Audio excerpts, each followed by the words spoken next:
Чи одоо Батцорго элтер чи бас манай байнгын орон дэрж мэдээлэл өгсөн байхгүй. Чи одоо ингээ хүн юм асуугаад яг энэ хэрэг дээр яагаад хойшлуулсах нөхцөл байдал гэж юу үссэн юм гэхээр манад өдөө төчнөө хэрэг ирдэг гэд.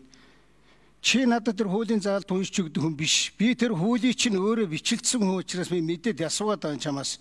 Та нар энийг юу гэж ойлгоод яг энэ тохиолдолд яаж хэрэгжилчихэд байгаа юм бэ гэж өөрөөс чи асуусан шүү дээ. Хоёрдугаар асуулт нь бол тэр 8 залуу гэдэгээс чинь урын шоронд хийчихэд байгаа юм уу?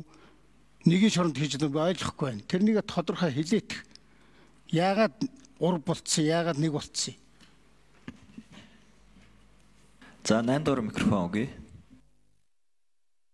Тас нийтэд мэдээлэх боломжтой гэж үтсэн хэмжээнд 3 хүнийг гэж мэдээлэл ирсэн байгаа. Яг ямар 3 хүн гэдэг тодорхой мэдээлэл алга байна. Эргээд танд шаардлагатай бол эргээд танд мэдээлэл өгье гэж.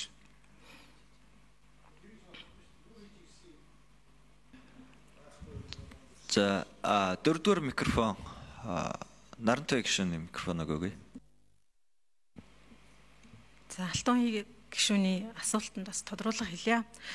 Тэгэхээр эрүүгийн хуулийн 1-4-т бол хойшлуулшгүй ажиллагаа гэдэг үндсэн 3 тохиолдлыг л заасан байгаа шүү дээ. Нэгдүгürt нь одоо гэмт хэрэг үйлдэгдэж байгаа хүний амнаас эрүүл мэндэд ноцтой хор охирол учруулж байгаа. Сэжигтэй хоёр дахь нь сэжигтэй яллагдагч оргон зайлж байгаа. Гуравдугаарт нь эдмүрийн баримт устгах ийм одоо тохиолдол үүссэн тохиолдолд бол хойшлуулшгүй ажиллагааг явуулна гэсэн ийм агуулгыг хүлчилсэн байгаа.